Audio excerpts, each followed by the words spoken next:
Hello Legion, this is Hadrian. Thank you for being here. Let's play some more of The Long Dark in our faithful Cartographer miniseries. So this is episode 2 of 5. Again, for this series, we're just going to be testing out some of the test branch features that are in the first version of the test branch. You never know, they might update it while they've got some of these changes in testing, especially since I know they're getting some immediate feedback. And I was talking to Raphael about this, and immediate feedback is always taken with a grain of salt, and as well it should be. Whenever there are big changes, you want to make sure that you don't. Number one, you want to make sure that you don't snap react unduly. I mean, some snap reactions I think are justified, and I'll talk about that.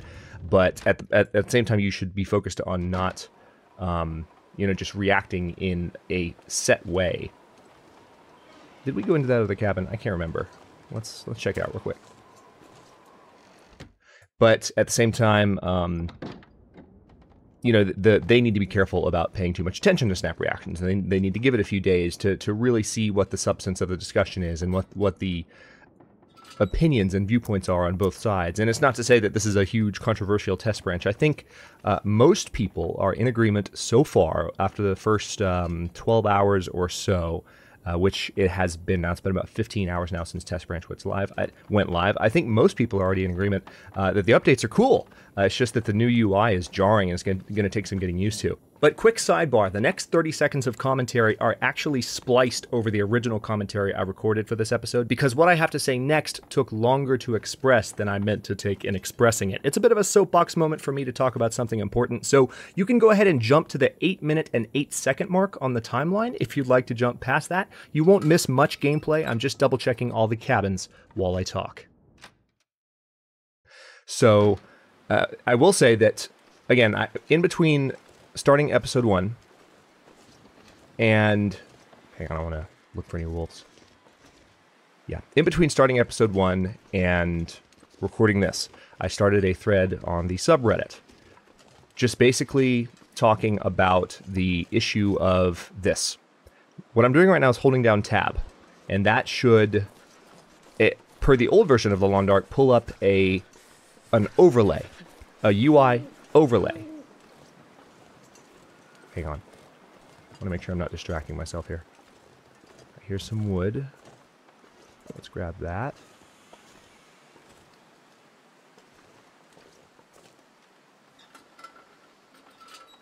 I don't want to stand here for too long, but I also don't want to miss anything that might be... Yep.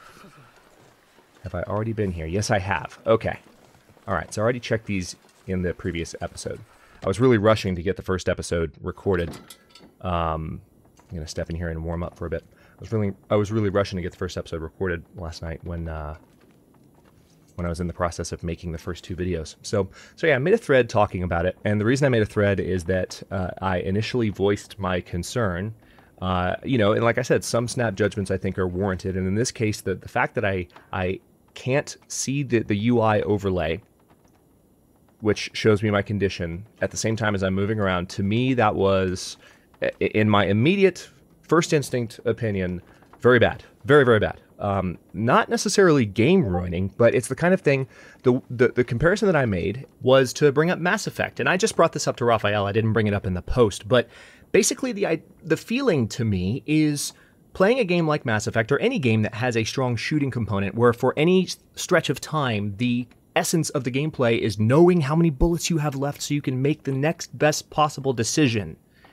It's like playing a game like that and then having to stop everything, regardless of what it is, and check your inventory to know how many bullets you have left. It just doesn't make any sense, really, to me. But then in the process of talking about it, I encountered a lot of kind of mixed responses. Well, not mixed responses. I think people mostly agreed that it was a weird change.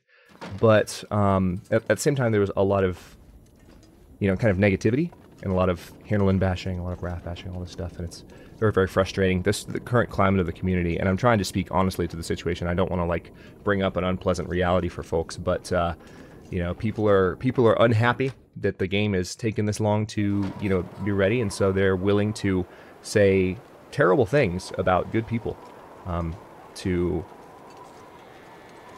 really express that frustration. which is a shame because I think anyone who has taken the time to actually interact with Raphael or any other Hinterland team member on Twitter for that matter would recognize that these are very good and genuine, hardworking people.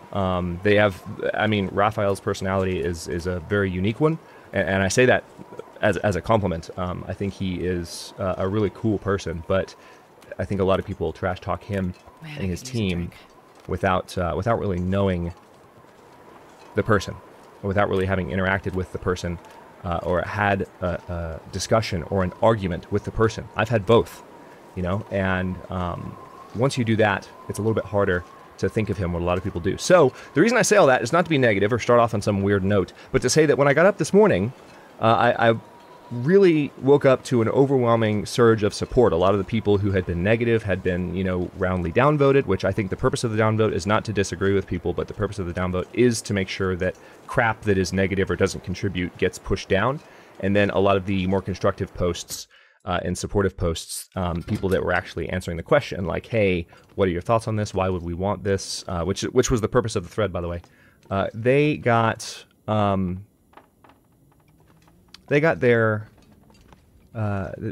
posts voted up, you know. So I appreciate very much, and it was very heartwarming. I say all of that story. I start on that kind of negative note to actually share that positive note and that positive feeling of, you know, that it really gave me a sense of strong faith in the Law and Arts community.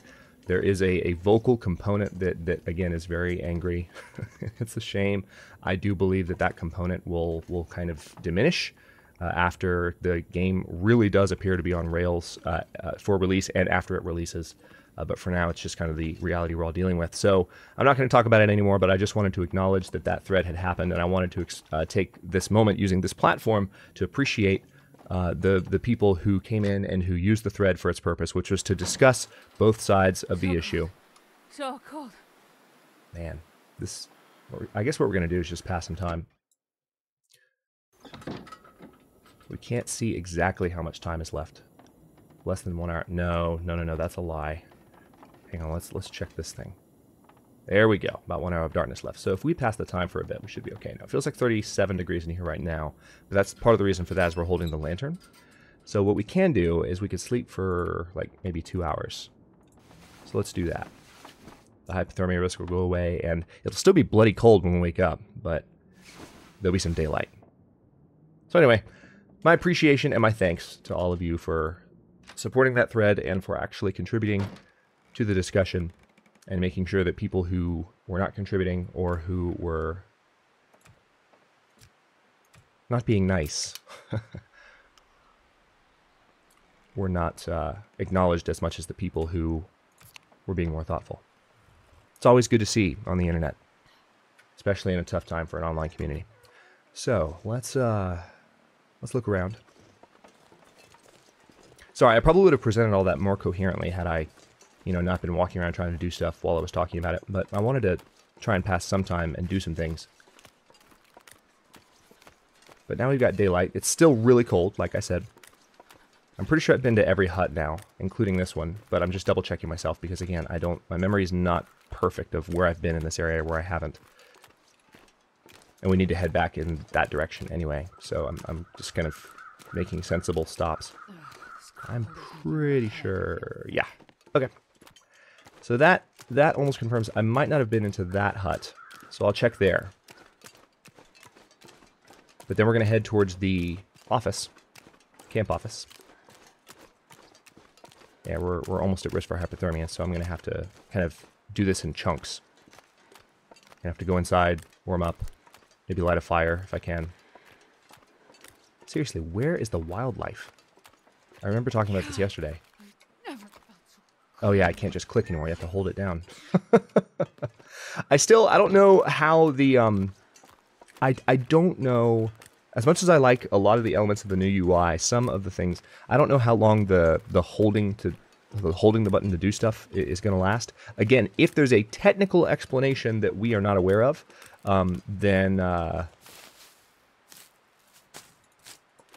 then maybe it'll stick around. Because to me, it doesn't really change anything negatively. It just kind of feels like wait, why is this change? Why would you what why? You know, I think that's the feeling of everyone, because there wasn't really anything wrong with clicking on anything, so there might have been a technical reason we're not aware of, and I'm totally open to that possibility. By the way, since the last recording, I did, and I'll show you this real quick, I did crank all these up. Not shadow draw distance, because anyone who even has a decent graphics card knows that shadows are the bane of graphics cards. I jacked this up a little bit, like 50 points, but all of these, tree draw distance, tree billboard distance, terrain details draw distance, and details density, which are the new settings, I jacked all of them all the way up. And so you're seeing the game now on maximum settings. If you're curious what it looks like with that, then yeah. So that's why you can kind of see more reeds in the distance there if you see those patches of black. And there's a little bit of pop in there, right there. But I mean, they would have taken a lot longer to pop in. I would have had to walk a lot closer to them just now in order for that to happen. So I just wanted to acknowledge that I had changed some settings.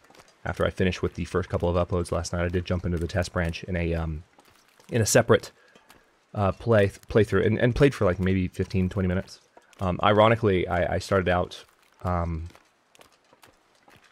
much better in that playthrough than I have in these. And this one started out well. I mean, I got the cargo pants and all that stuff. So it's not like this one was terrible. But all right, so where am I going to go next? I mean, we're in Mystery Lake. We're in a familiar area. I don't think I've lit a fire yet, have I? Because we need to get charcoal. Oh man, this song would be the first one to play in the series.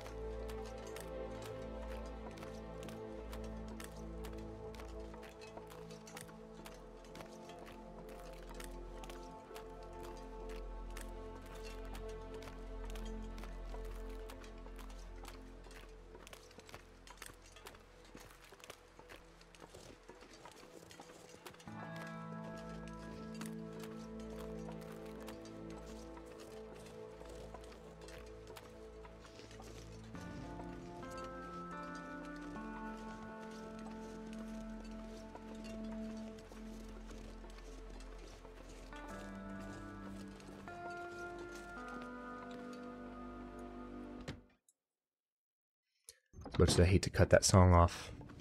Just want to make sure I keep moving. All right, so it feels like 35 in here. So if we start a fire, I want to start a fire because it'll give us charcoal. That's why I was asking that question. Now, yeah, we don't have the option of grabbing charcoal, so I guess we haven't had one just yet. But okay, magnifying lens not going to work indoors. We don't have any wood matches yet. We do have a book which we can use to have a really nice 100% fire starting chance. I don't really feel the need to do that though. Let's just use some of this lamp oil and do it this way. Let's warm up.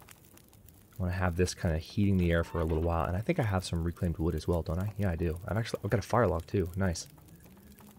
Let's put a couple of these on just to increase the heat output. That way we'll warm up a little bit faster, and we're going to stand right next to this damn fire. So we're going to let this thing run for a bit. It could pass some time too.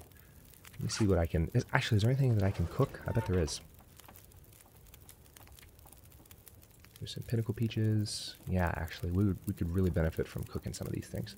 Let's go ahead and cook the cheaper pinnacle peaches. And the thing about the pinnacle peaches is peaches, of course, are stored in water. They soak in water. So anytime you eat these... I mean, I'm assuming most people watching this are familiar with Alone Dark, but if you're not, watching this particular series, I mean, are familiar with Alone Dark, because this is an update series, but... peaches are amazing. Let's see. Actually, wait. Hang on. Let's use the radial. I'm still getting used to that. Nice. There they are. See? We're restoring thirst and warmth and hunger, rather. And we're warming ourselves up because we have the hot food or drink in us, which is quite nice. Let's take a peek in here really quickly and make sure we picked everything up that we could have. I'm pretty sure we did. But stuff can really hide in these corners. And as I've talked about many times, commentating and playing survival games at the long time can be a dicey proposition. Alright, so this is actually working pretty well at the moment. Is there anything else? You know, another thing I need to do, I actually do need to get some water, so let's go ahead and do that. You can tell I'm a little bit rusty with the Alone Dark. And or have been playing too much Subnautica. Let's see. That first, oh man, that first attempt I did at recording the episode 1 for this miniseries, ooh, that was rough. That was really, really rough. I was bumbling around like a complete noob because the interface is so different that I think when you learn to react to a game based on a certain interface, when the interface changes, your reactions really suffer, really, really suffer. And that's more or less what happened. It was rough. All right, no, we need to go to drink water. Oh, it's awesome. I really like that change. Probably my favorite thing about the new interface. All right, well, we're well rested. We've got enough calories in us. I don't need to eat anything more for now. I do want to see what I can do since I've got some time here. We've got 18 minutes left on the fire. I mean, I could add more. Tell you what, let's go ahead and add more reclaimed wood to this. Let's put all 3 on there. Screw it. And some sticks. All right, now we got 2 hours left on this fire. Now let's do stuff with it. I think I had an extra bedroll. Yes, I did. So let's go ahead and harvest the extra bedroll. It's going to take a little bit of time. But now we've got it in us. We've got a fire, and we're good. We've got the clothing warmth in us and everything else to survive that kind of a weight. And now we've got 37 minutes. Let's use that time. Let's see if I just go here. Well, what if I did? Yeah, I'd rather do this. There we go. So I'm wearing the cargo pants. Again, anything that has the dark blue is what you're actually wearing. So cotton toque. What's my lowest condition item? Wool socks? Yeah, let's go ahead and... Well, no, let's repair the cargo pants first. Well, I guess I'm repairing the... No, I failed. Of course I did. Alright, so thankfully we're still warm enough in here. Alright, 86%. That's good enough for now. I'd rather focus my repairs on fixing the huge problems. So now let's repair the cargo pants, and this is going to give us a pretty good warmth... No. This is going to give us a pretty good warmth bonus. 79. Let's repair this. And believe me, if I'm able to, I'm going to try and get everything up to 100 condition. But my concern right now is to get our gear in better shape so that we can go on the move. All right, we've got some worn jeans here. Those probably need to be repaired next, honestly. Worn trail boots, worn plaid shirt, thermal underwear, sports socks. Windbreaker, wool socks. So the sports socks are the next item down. But again, I want to kind of focus on the larger clothing items too, because these are the ones that provide the biggest bonus. So the worn plaid shirt.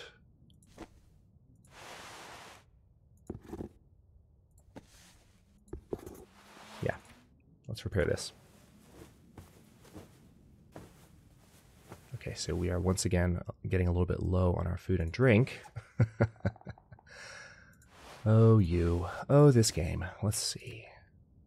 Let's repair these mittens. I'm still... See what I almost did there? I almost switched to harvest because I'm in the habit of clicking the second option to go to repair. And let's go ahead and just harvest this second pair of mittens because we don't need them. And we got 5 hours daylight left, so we've actually passed most of the day in here. We can harvest these too, but frankly, I want to go out and do stuff. Do I have leather? No, but I will once I harvest some of the other shoes. Wool socks. Sports socks. Okay, let's go ahead and repair the sports socks. And this will be it. And hopefully we'll succeed in one try. There we go.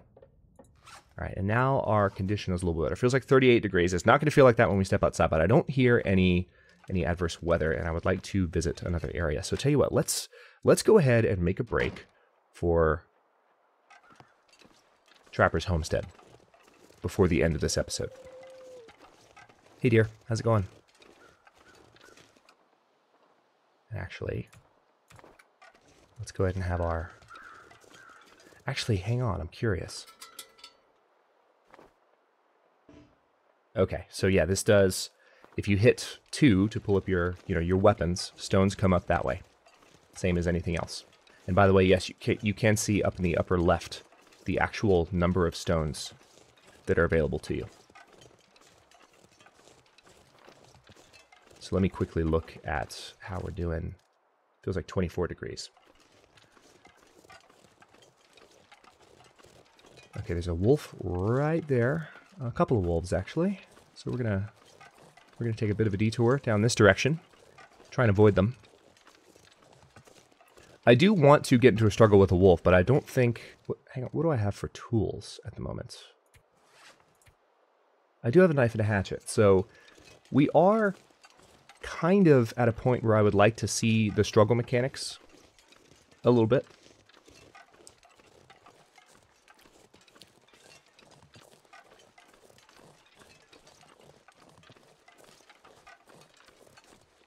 Hang on, there's usually a body around here. How did I miss him?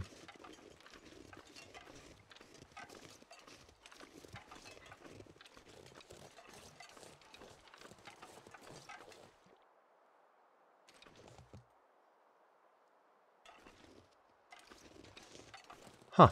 Body's not here. It's very rare that I don't see a frozen corpse in this area. Right, here's a couple of things worth picking up. Alright, so we're going to go this direction. I'm kind of taking a bit of a shortcut, a different route than I normally do to the Trapper's Homestead, but nevertheless, that's where we're going. The only peril of taking this shortcut is it takes us a little bit more through bear country, and it might also take us closer to some wolves patrol routes if I'm not careful, so just need to keep my eyes peeled. Again, we're not playing on interlopers, so it's not like... Hello. Hi. There you are. Okay. So it looks like we might have a wolf struggle on our hands unless I can get away from this jerk. Alright, so now we're definitely taking a detour.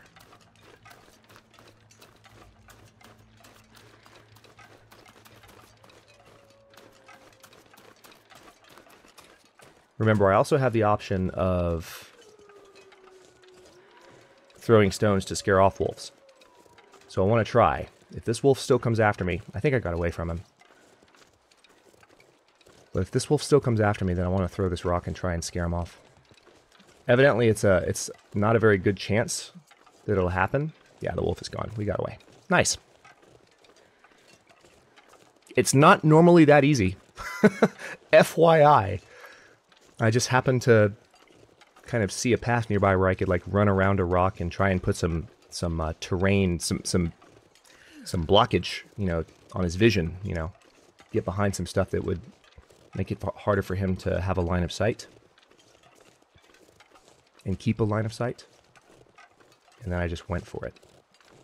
All right, so we're going to go this way and then kind of hang a left and we'll be at Trapper's Homestead.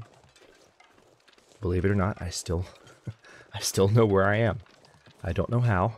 Doesn't always happen. There's a deer.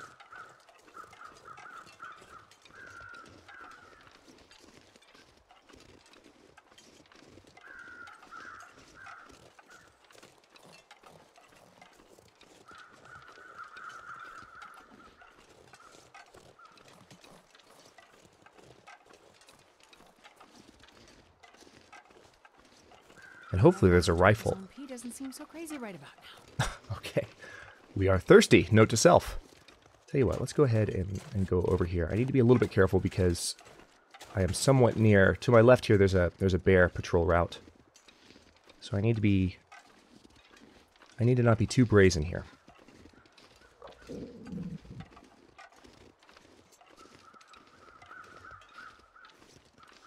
Holy crap, this is a huge limb. Massive limb. How long does it take to break that down with a hatchet? Just an hour? Feels like 23 degrees right now, though, so we are not prepared. Alright, there's the homestead. Yeah, we are not prepared to break something down, but that's a massive limb.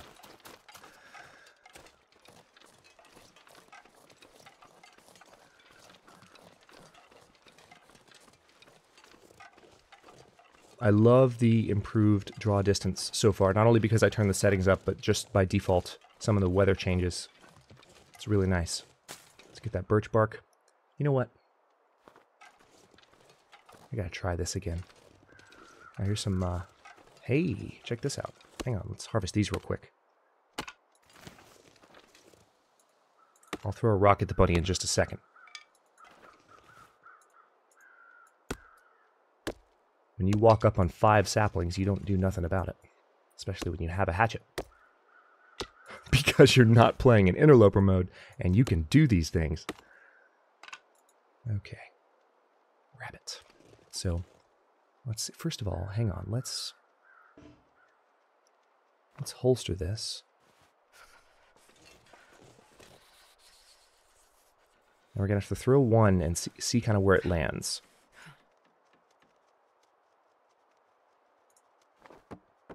Okay, so it might be more of like the thumb that's the viewpoint. It's hard to tell. Ah, okay. Actually, I didn't mean to throw that one. I was going to see if I can charge up a throw, like chuck it harder. But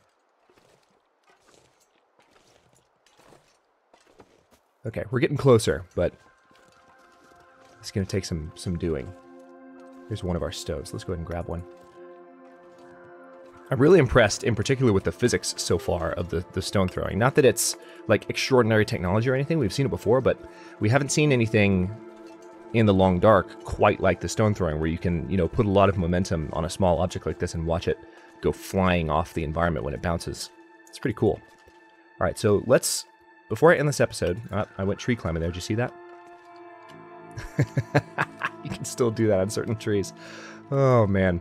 All right, so before I close this episode, we're going to step in here, see if there's a gun. First of all, there's not a gun. Sad day. But also just see what other kinds of goodies we can find in the Trapper's Homestead.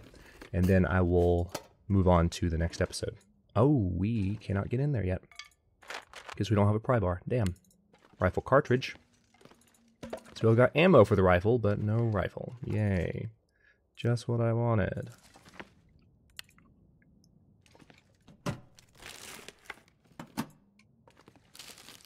There's a snare, so we can actually catch a rabbit that way if we wanted to. Flare. Ooh, that was a new model for the flare. Next time I find a flare, I'm going to have to look at it a little bit more closely.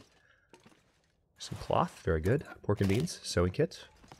Newsprint. We'll check the safe in just a second. What else do we have in the area? Rifle cleaning kit. Just no rifle. Everything for the rifle, just no rifle. There could be something in the locker since it is locked. Unfortunately, I don't have a pry bar, which kind of sucks, but at least we can hope for something in the safe, perhaps. Listen for the clicks. Oh, we're encumbered, too, so we're going to have to put some stuff down. I mean, I'm carrying a fire log. Those are always super heavy. I think they're like 4 pounds. Okay, so 29. Whoa, hello, that was fast. 29, 23. That was very fast. 29. My tongue feels like sandpaper. 24. 29, 24.